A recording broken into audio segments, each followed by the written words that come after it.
povo de Deus, tudo bom com vocês? Pastor Thiago Solomon falando, passando aqui rapidinho antes do vídeo, né? Que o vídeo de hoje está uma bênção. Se eu fosse você, ficava até o final, assistia o vídeo, pegava essa porção desta palavra, porque eu tenho certeza que vai falar poderosamente ao seu coração. E já te peço, você que ainda não se inscreveu no nosso canal, se inscreva, ativa o sininho de notificação.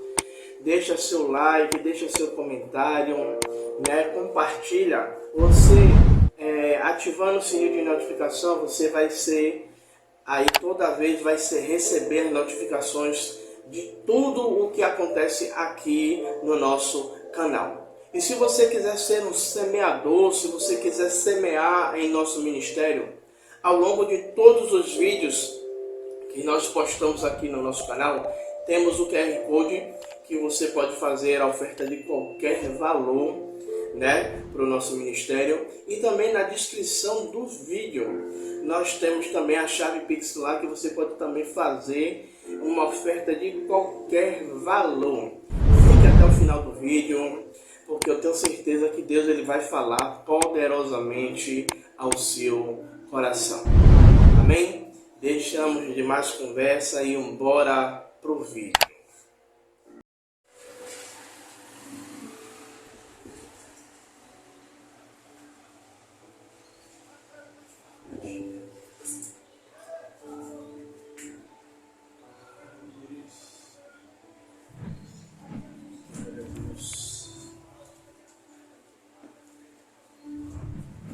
Estamos aqui em mais uma aula de EBD. Vamos orar. Amém. Amado querido Deus, Pai, Tu és santo e poderoso. Senhor, obrigado, Pai amado, querido Deus, por este dia. Pai amado, querido Deus, eu te peço, Pai, que nesta manhã o Senhor possa nos instruir, Pai amado, querido Deus, meu Senhor, meu Rei da Glória, Pai, com a Tua santa palavra. Que o Teu Espírito Santo, Pai amado, querido Deus, Pai, aquilo, Pai, que eu não consegui transmitir, Pai, Senhor, através deste estudo, Senhor, o Senhor possa, Pai, completar, Pai amado, querido Deus, Pai, sobre as nossas vidas, Pai amado, querido Deus. Pai, porque sem Ti, Pai, nada podemos fazer, Pai. Por isso eu te peço, Pai amado, querido Deus, Pai, que nesta manhã o Senhor possa orientar, Pai amado, querido Deus, a mim, Pai, e a todos que estão aqui sentados, Pai, Senhor, para aprender um pouco mais de Ti, Pai, porque a Tua palavra diz, Pai, Pai, para conhecer e prosseguir em conhecer ao Senhor, Pai. Por isso eu te peço, Pai, que nesta manhã nos instrui, Pai, conforme, Pai, a Tua vontade, conforme, Pai, o Teu querer, Pai amado e querido Deus, Pai, e que a Tua vontade, Pai, Senhor, ela continue prevalecendo sobre as nossas vidas, Pai. É isso que eu te peço, Pai, em nome do Pai, do Filho e do Santo Espírito de Deus. Amém. Só para recapitular as nossas últimas aulas, nós estamos com o estudo da Escola Dominical, os 4 pilares da vida cristã. Já vimos 2 pilares, que foi o primeiro, o amor ao próximo, né, baseado em Mateus 22, do 37 ao 40. Vimos o segundo pilar, que é a renovação da mente, baseado em Romanos 12, 2 e 3. E hoje nós iremos para o terceiro pilar, que está baseado lá na palavra de Efésios 4. Quem pode abrir e ler aí? Efésios 4.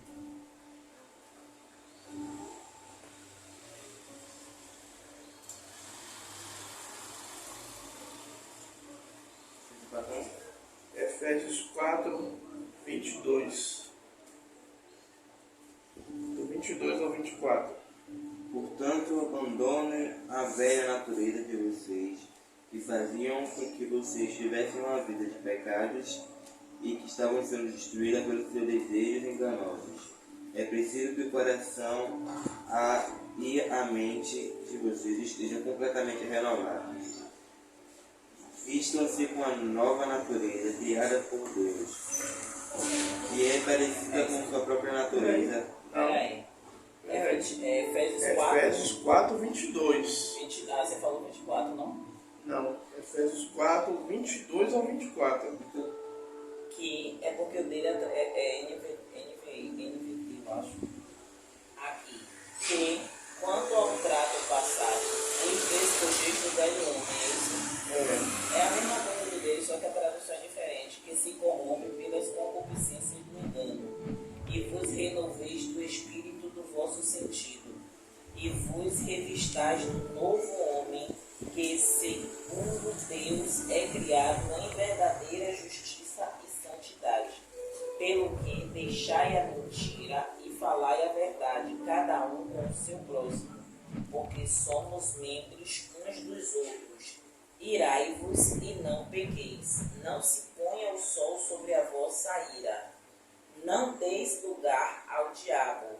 Aquele que furtava, não furte mais. Antes trabalhe, fazendo com as mãos o que é bom, para que tenha que repartir com o que tiver necessidade. Amém? Glória a Deus.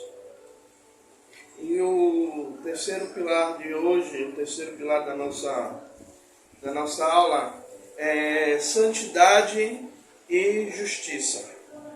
Ser santo significa ser separado do pecado e consagrado a Deus. A busca pela santidade é um processo contínuo de conformação à imagem de Cristo. A justiça está interligada à santidade, pois envolve viver de acordo com os princípios de Deus e agir com inteligência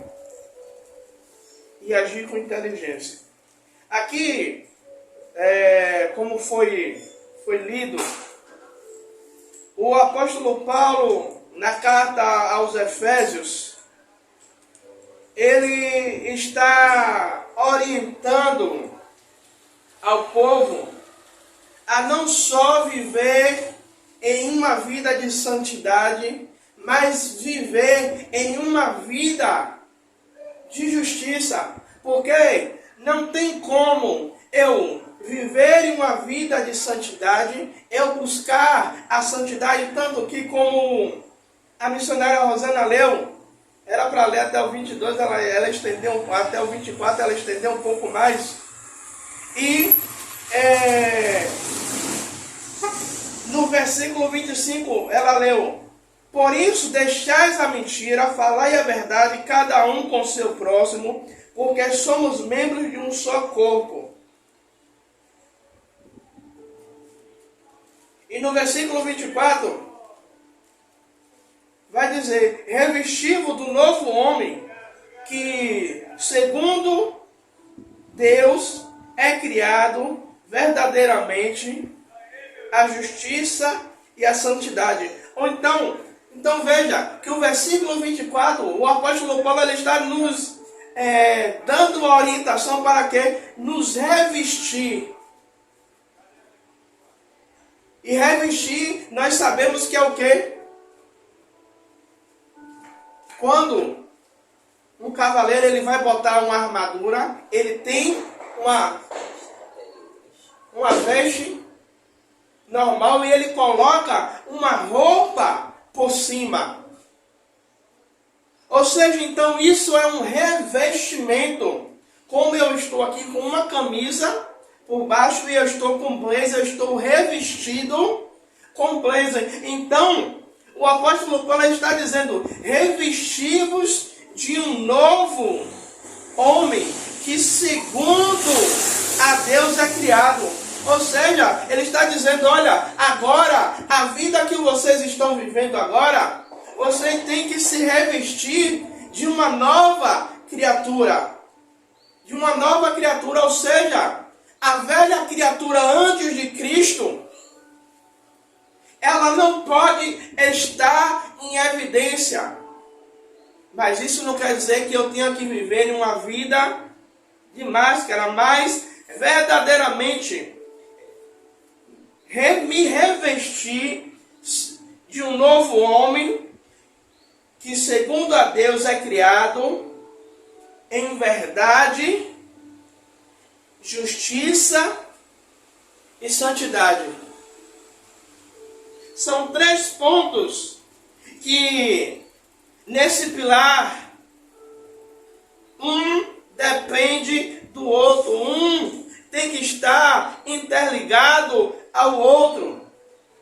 Nós, como servos do Senhor, nós temos que andar, porque a própria palavra vai dizer que há uma grande nuvem de testemunhas, o que é para nos observar o nosso caminhar, o nosso proceder. E aí, para a gente começar o nosso bate-bola, quais são os desafios que enfrentamos em buscar a santidade em um mundo que valoriza a gratificação instantânea e os prazeres temporários?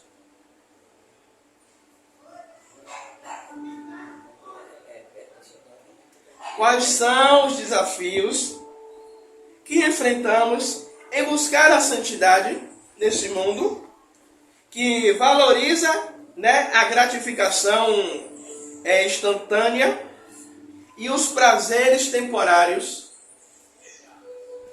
Eu acho que os desafios, como a própria pergunta já está falando, são prazeres instantâneos, é a própria luta interna que a gente tem de tentar não se contaminar com as coisas que nos são oferecidas. Os prazeres, as demandas, as ofertas fáceis que traz um retorno rápido, e a gente tentar, essa dificuldade, são as ofertas,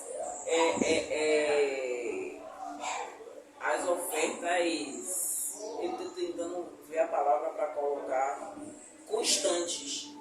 Constantemente a gente recebe ofertas de todos os lados, seja da área profissional, seja até mesmo dentro da igreja, algo que deveria ser diferente, mas muitas vezes a gente, por que assim? Porque que tipo de oferta dentro da igreja?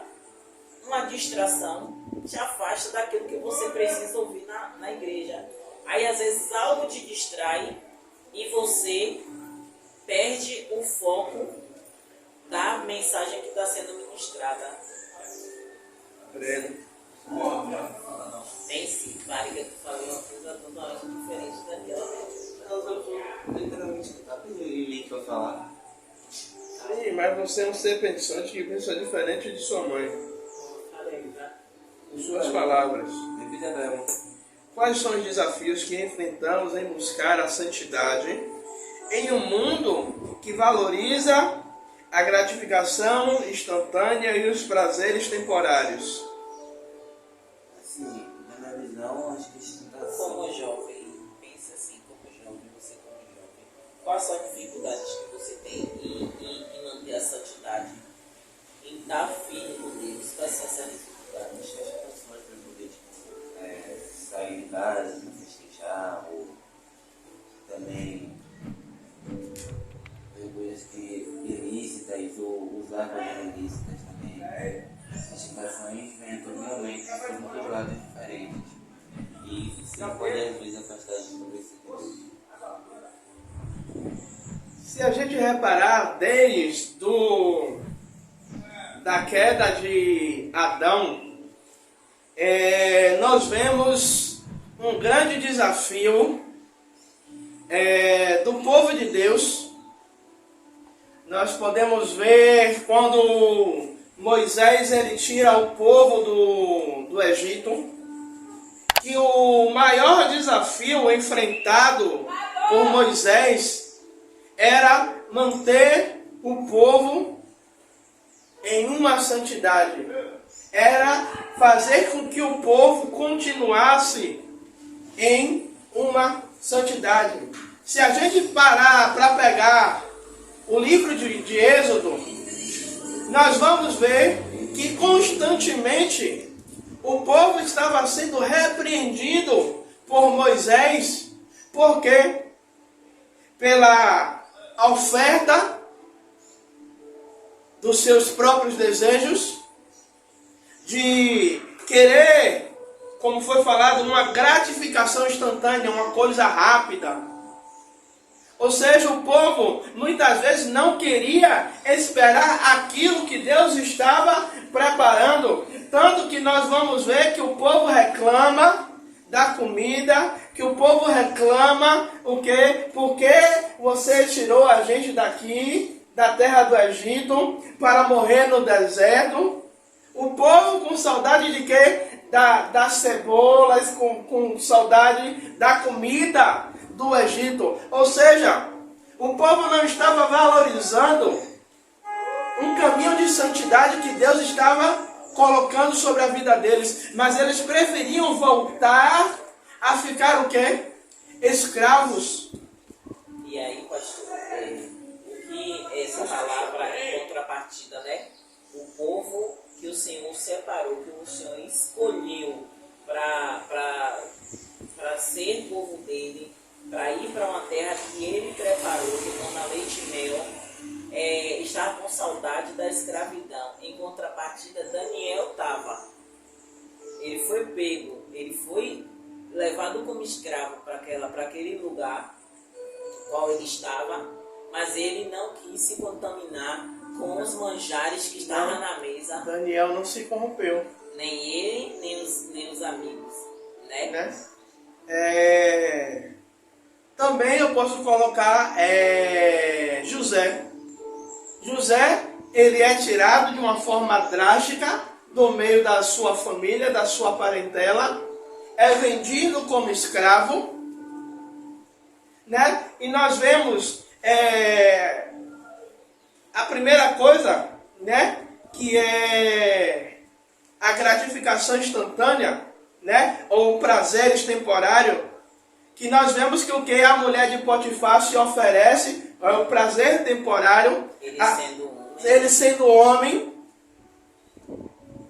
Se Deus disse que eu iria reinar, Deus me deu 2 sonhos, e agora eu estou aqui nessa condição de escravo. Deus ele não está me vendo, Deus ele não está cumprindo com a sua palavra, eu estou aqui em uma terra estranha, eu vou aproveitar o prazer temporário. Ou como muitos também podem pensar, quem sabe não é uma bonificação de Deus, depois de tanto tempo sem eu ser abençoado, talvez esse seja um bônus que Deus está dando um escape para eu o que a gente relaxar. É o que a gente sempre fala, né? Que para a gente ter o discernimento espiritual das coisas. Porque Satanás, ele é o pai da mentira, e ele pega uma coisa, ele não coloca a mentira nua e crua. Ele pega algo, enfeita como se fosse verdade, para quê? Para que aqueles que estão ouvindo acreditem, porque assim, a mentira ela começa com uma meia verdade. Então, Satanás ele começa com uma meia verdade introduzida no meio dessa mentira, para quê? Para que a gente venha aproveitar os prazeres temporários, e depois dos prazeres temporários, aí a gente vai perceber que tudo aquilo se tratava de o quê? de uma cilada, de uma armação do inimigo. Por isso, nesse mundo, nós enfrentamos os desafios de buscar a santidade, de buscar uma vida reta com o Senhor, porque vão aparecer a todo momento, como eu falei, bonificações instantâneas que parecem que é Deus que está nos concedendo, como a missionária Rosana falou. Deus está me dando isso, que é uma gratificação pelo que eu estou passando, pela luta que eu estou passando. Mas Deus, ele não vai dar nada por incompleto. Ele não vai dar nada incompleto. E é nada que vai te fazer pecar diante dele. Por isso precisamos estar vigilantes. Por isso precisamos estar com os nossos olhos e os nossos ouvidos atentos, porque o inimigo a todo tempo, ele vai fazer com que não venhamos nos revestir, né, do novo homem.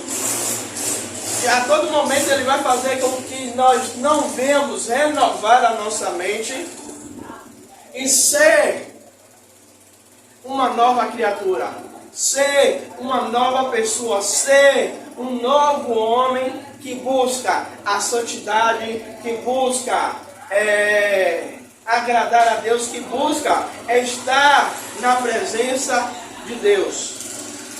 E como podemos equilibrar a busca da santidade com a graça de Deus?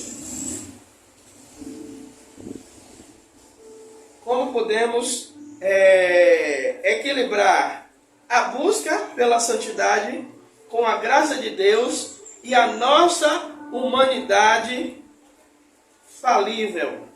Vou repetir. Como podemos equilibrar a busca pela santidade com a graça de Deus? Vou dividir essa pergunta em duas. Como podemos equilibrar a busca pela santidade com a graça de Deus?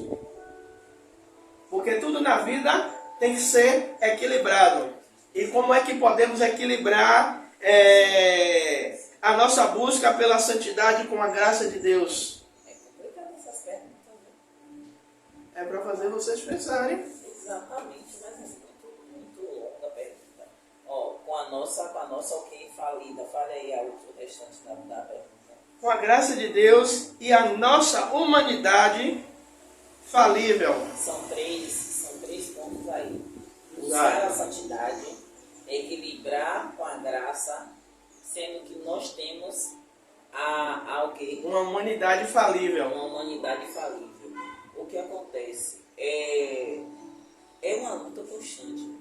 É aquela, como a palavra fala, conhecer e prosseguir em conhecer o Senhor. Em momento nenhum a gente... É como se a gente estivesse no campo de batalha. A gente está no campo de batalha. A gente não pode distrair. Porque de todos os lados pode vir um ataque do inimigo. Pode vir do céu, pode vir do mar, pode vir do ar. Então a gente tem que estar o tempo inteiro, constantemente vigilante. Como assim que você vai estar vigilante? É olhando para todos os lados. Por quê? Porque se a minha sociedade é falível, o meu corpo é falível, o meu corpo é adâmico, é constante a luta, principalmente interna. Então quando vem de todos os lados, também vem interno. Vem de nós. Por quê? Porque a vontade de desistir quando a batalha está grande, a vontade de ceder aos desejos da nossa própria carne, porque nossa carne é falível. Então, como é que a gente equilibra com a santidade do Senhor? Ou com a graça de Deus? Porque a graça é um favor imerecido. Essa graça que a gente teve de abordar hoje é a graça que a gente tem que dizer: Senhor, eu não mereço. Por quê? Porque o que é que tem de bom em mim? É o que Ele encontrou de bom em nós, que entregou o Filho dele por cada um de nós. Então, quando a gente tenta equilibrar isso, a maior luta é interna.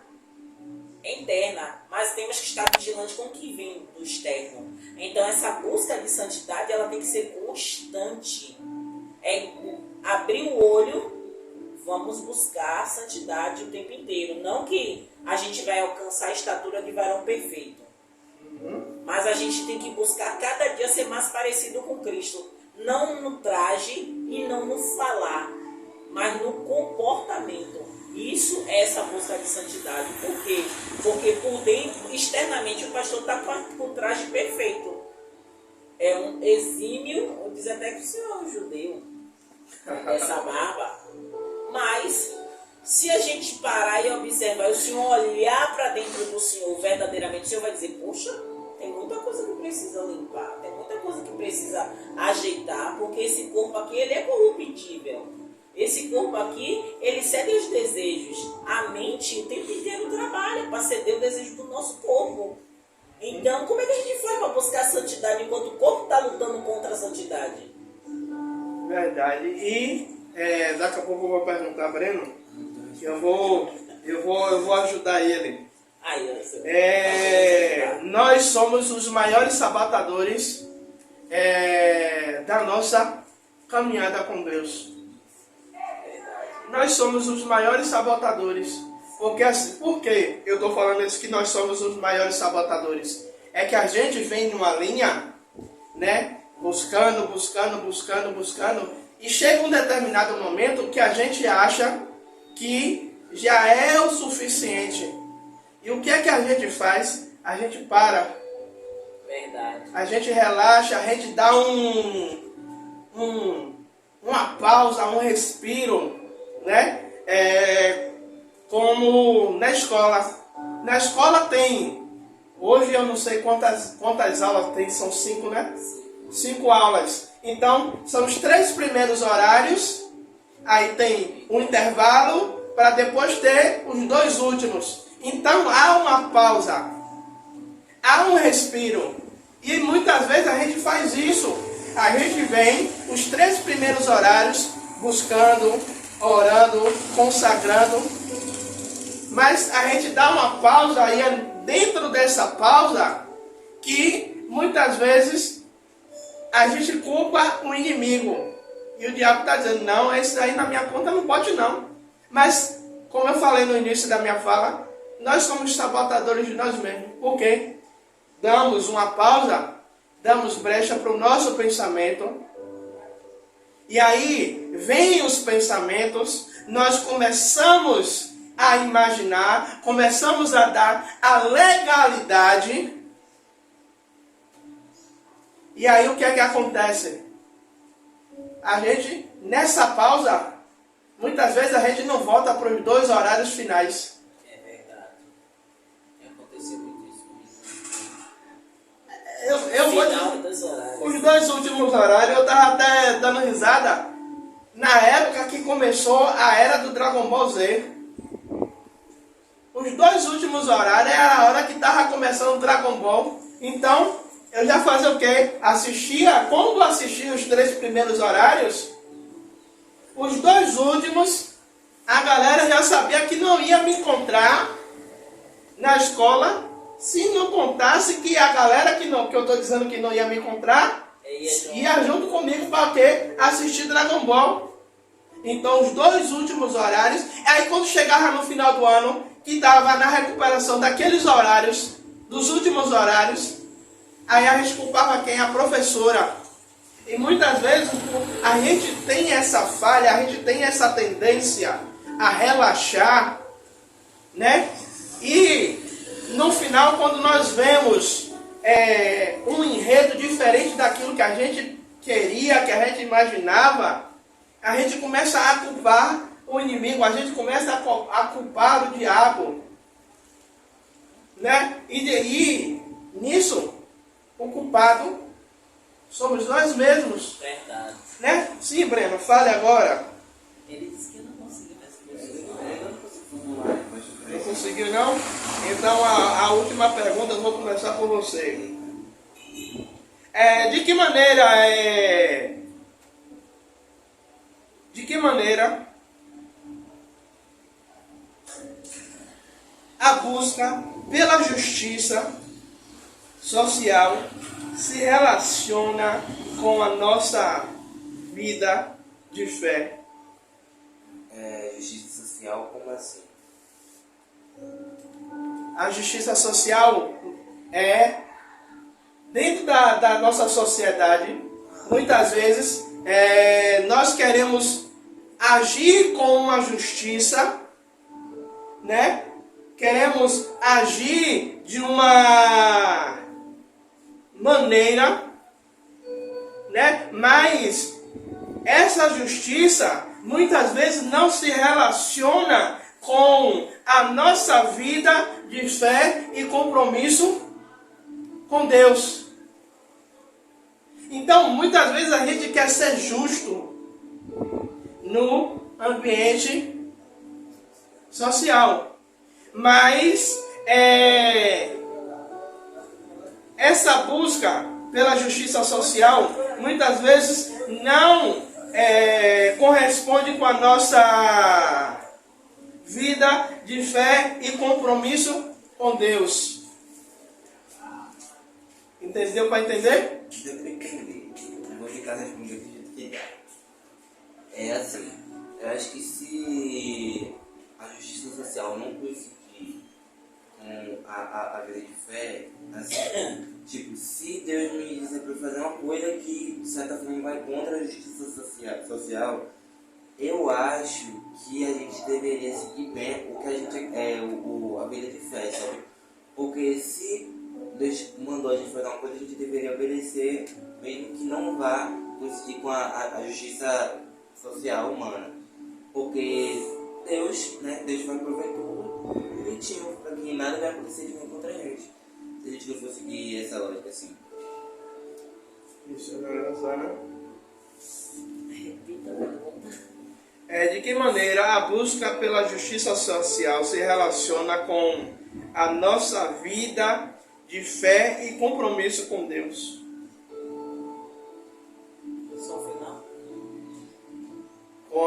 Social se relaciona com a nossa vida de fé e compromisso com Deus.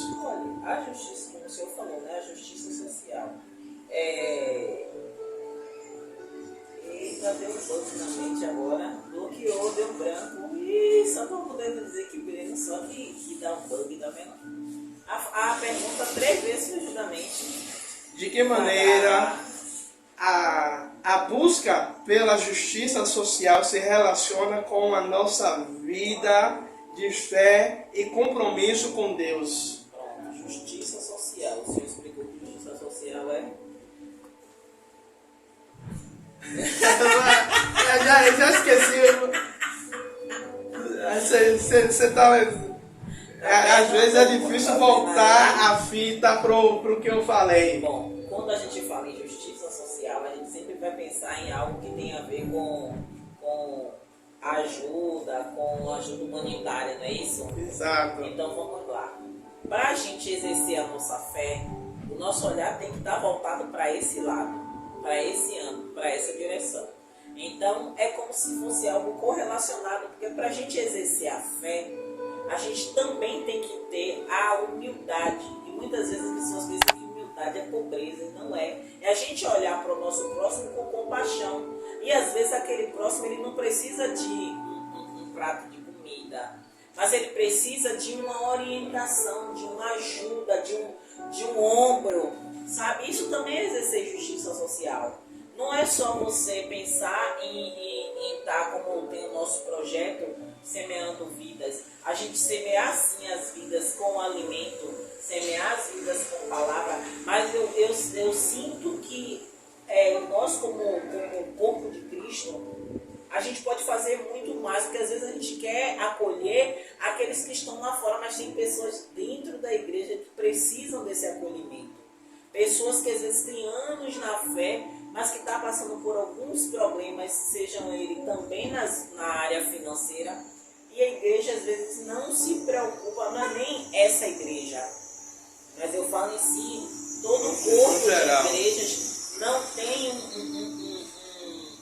uma preocupação, não generalizando todas, não tem uma preocupação em estar trabalhando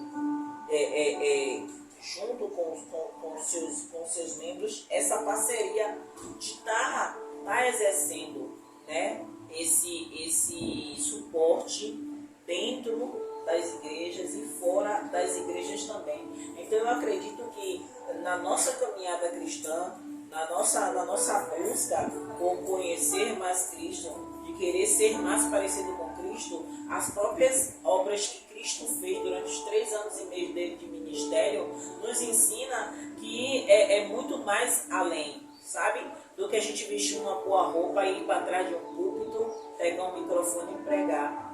Jesus, ele, como a própria palavra fala, em alguns momentos, Jesus ele se moveu de íntima compaixão.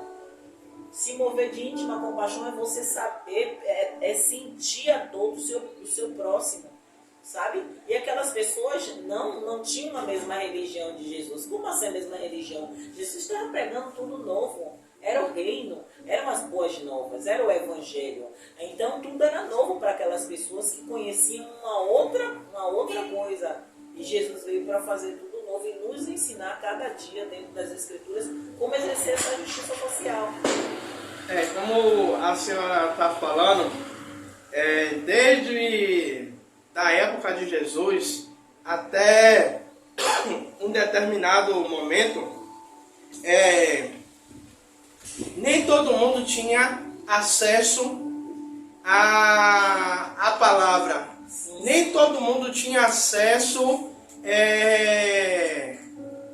ao evangelho, nem todo mundo tinha acesso aos ensinamentos. Então, nem todo mundo era ensinado, ou todo mundo ficava à mercê, né, daquilo que vamos colocar nos dias de hoje. Vocês não têm o exemplar da Bíblia. Eu, como pastor, só eu que tenho o exemplar da Bíblia. Então, vocês vão ficar sujeitos simplesmente àquilo que eu falo. E aquilo que eu falo vai soar como uma verdade absoluta, pronto e acabou. E quando Jesus ele veio com essa nova roupagem, com essa nova linha de ensinamento, é que o povo começou a ser incluído dentro do propósito a qual Deus ele sempre estabeleceu. Fale. Eu aproveitei que o senhor estava falando, eu fui pescar, né? Para poder incrementar a nossa aula. Tudo que a gente estava falando, né? E o senhor, enquanto eu li aqui, né, a definição de justiça social, eu me lembrei da passagem do jovem rico. Eu acho que esse do jovem rico e da multiplicação dos pães e dos peixes é a maior representação. Eu estou toda arrepiada, pastor. É a maior representação do ensinamento de Jesus com a justiça social. Porque Jesus fala para aquele jovem rico o quê? Vá, vende tudo que tem e dá aos pobres. E dá aos pobres. O Senhor Jesus diz a ele: equilibra, sabe? Traz um equilíbrio social. Eu estou toda arrepiada aqui, não é o vento. Traz um equilíbrio social, sabe? Quando o Senhor fala, dê vocês a eles de comer, o Senhor Jesus está dizendo assim, coloca para fora, ajude com o que você tem. Ajude, procure ajudar com o pouco recurso que você tem. E aí, quando eles trazem os 5 pães e os 2 peixinhos, Jesus faz o milagre da multiplicação. Mas Jesus está ensinando que com pouco, quando a gente tem pouco, mas tem vontade de fazer, ele multiplica. Então, quando a gente vem pensar em justiça social, em ajudar o próximo, ajudar o pobre, ajudar os de dentro da casa de Deus que está passando por necessidade, mas ajudar os de fora também, o Senhor, ele quer que a gente mude a nossa visão. Aí, Romanos 12:2 fala que a gente não tem que se conformar com as coisas do mundo, mas transformar com a renovação da nossa mente. Que renovação é essa? É mudar o nosso olhar preconceituoso, porque o nosso olhar, na maioria das vezes, ele já está cauterizado com a nossa mente de que aquela pessoa que está passando necessidade na rua é porque está pagando um pecado. Muitos de nós pensam isso. Mas só que a gente tem que olhar com olhar de misericórdia, porque Jesus, se passasse por aquela pessoa, Jesus olharia como uma alma que necessitaria principalmente do pão e depois da palavra. Então essa é a justiça social que nós devemos executar, é tentar equilibrar um pouco essa desigualdade. Mas é justamente nessa passagem também, quando Jesus ele olha e vê aquele povo e vê que o horário já está avançado, o que é que Pedro ele faz? Pedro ele chega, Senhor, despede o povo, porque já está ficando tarde, não tem de comer. Aí o Senhor fala o quê? Como você falou, dê vocês de comer a eles. Aí Pedro ele vai falar o quê? Senhor, nem se a gente tivesse, estou parafraseando com a minha, nem se a gente tivesse 200 dinheiro para comprar de pão, não seria o suficiente para alimentar todo mundo. Aí surge uma criancinha, surge um jovem, em algumas traduções vai dizer que é uma criança, em outras traduções vai dizer que é um jovem. Talvez aquele jovem, aqueles 5 pães e aqueles 3 peixinhos eram um lanche, 2 peixinhos eram um lanche da tarde, era uma merenda da tarde. E aquele jovem, ele traz, ele dá ao Senhor. E aí o que é que acontece? O Senhor dá graça e os discípulos começam a repartir. E aí daqui a pouco vai vendo, todo mundo está comendo e ainda sobra 12 cestos cheios. É que quando a gente atende o chamado, a gente atende o pedido, a gente atende diligentemente, com fé, nós vamos ver a multiplicação de Deus sobre a nossa vida, sobre a nossa casa, sobre a nossa família. Amém? Amém. Vamos orar. Pai, Senhor, muito obrigado, meu Senhor, meu Rei da Glória, Pai, por essa penúltima aula, Pai, desse tema, Pai amado, querido Deus, os 4 pilares, Pai. Senhor, da vida cristã, Pai amado, querido Deus, Pai, eu te peço, Pai amado, querido Deus, Pai, eu estou ansioso, Pai, para o próximo domingo, Pai. Senhor, não é só para encerrar esta aula, Pai amado, querido Deus, Pai, mas é para nós aproveitarmos esse momento, Pai amado e querido Deus, Pai. Senhor, de aprendizado um com o outro, Pai, de comunhão, Pai amado, querido Deus. Senhor, Rei da Glória, Pai, muito obrigado por esse momento. Senhor, Rei da Glória, Pai, que possamos, Pai amado, querido Deus, meu Senhor, continuar, Pai, aprendendo mais de Ti, Pai amado, querido Deus. Pai, esta é a nossa oração, Pai amado, e já te agradecemos por esse momento. Em nome do Pai, do Filho e do Santo Espírito de Deus. Amém.